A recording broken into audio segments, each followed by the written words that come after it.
So I want to take a second to show you this little anemometer that I just picked up recently. Now this is made by HoldPeak, and this is model number HP-866B. Now I picked this up because I've always got some kind of little gadget or something around here. It's kind of like this little device right here that I want to be able to measure the wind speed off of. Not to mention, like if I'm looking at maybe like the performance of one of my ducts in the ceiling on like my camper or something like that, this is just a handy little tool to have around the shop. So I've been playing with this thing for about a week, just kind of messing around with it, learning how this thing functions. I thought I'd just take a second to show you all the features that are included on this. That way I can help you guys make a better decision when it comes to which one of these models might work for you. So first off, when you get this out of the little carrying case, this is the little anemometer right here. And then you also get this little tripod here. So essentially you've got a 1/4 mount on the bottom. You can also put this little lanyard on there as well. Just thread that off and you can thread this on. And then everything conveniently stores in this little carrying pouch that you've got right here. You've also got a little manual. I thumbed through this. There's not a lot of information in there. However, there is a couple reference charts that I'll throw on the screen now just to kind of show you what the minimum and maximum parameters are that you can use when it comes to measuring different parameters on this device.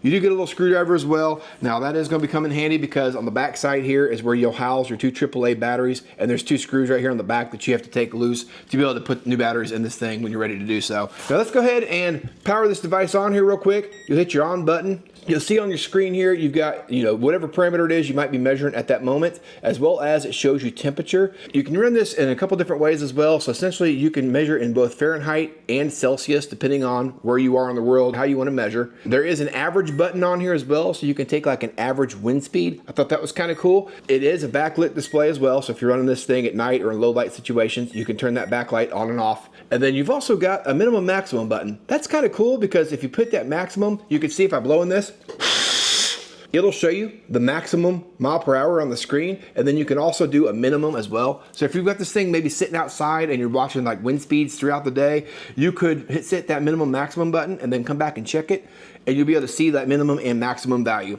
And then you've also got your units here as well. So essentially if I cycle through, you'll see there's different parameters you can measure, such as knots, kilometers per hour, feet per minute, and then also the miles per hour, which is probably what I'm going to end up using most of the time in my scenarios. Now, if you are looking for something that's going to calculate CFM for you, if you're looking for that, this unit does not calculate that. You'll have to do that formula yourself. It's still pretty easy to do. You can essentially take your feet per minute, calculate that times your, I think it's the duct size. Don't quote me on that. You can check that out for yourself, but basically get those variables, input it into your formula, and you can calculate CFM.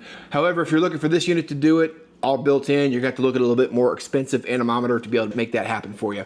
Now, something else I wanted to show you that was kind of cool. This is an add-on I found. If you guys are in the 3D printing world and you've got Maker World available to you, they do have a little funnel that you can print out. So I went ahead and printed that, and essentially what's kind of cool about that is you can slide that right on your unit like so. And now you've got a cone that you can funnel your winds into, and you can see your screen like that. I haven't been able to find anybody that's actually got this for sale, so to speak, but like I said, if you've got someone in the 3D printing world, whether it be yourself or a friend, you do have this little funnel cone available to you. What I thought was kind of cool about this is I'm always getting these little air dusters like you see here, and I wanted to be able to funnel the air into this just to see kind of what the max speed was that I was getting out of this.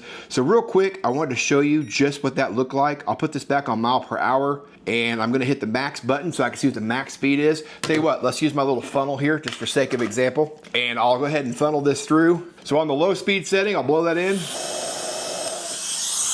and I'm seeing about 14 miles an hour. I'll kick that up to the high speed, and we'll see what this thing does. And you can see about 41 miles per hour is what I was seeing on that. So that's where it's kind of cool if you're doing like comparisons between different items that you've got laying around. Or as I mentioned, if you just want to stick this outside, if you're kind of a weather nerd, which I kind of am as well, and you just want to see what the wind speed is outside, it'll actually even do wind chill for that matter. Now the actual mile per hour on this is rated up to 65 miles an hour. It won't go any higher than that. So if you're trying to measure like hurricane force winds, probably not going to be what you're looking for. It's going to max it out pretty quick. But for most of us around the country, you should be able to measure those wind speeds pretty accurately. But other than that, that's all there really is to this little device. It's pretty cheap to pick up, and it's got a lot of different uses you can think of when it comes to measuring like different feet per second and miles per hour, things of that nature. So this is the anemometer made by HoldPeak. Like I mentioned, this is the HP-866B. Pretty cool little setup. Really glad to have this thing in the shop. That's all I've got for you in this video today, guys. I appreciate you taking the time to watch. We'll catch you guys on the next video.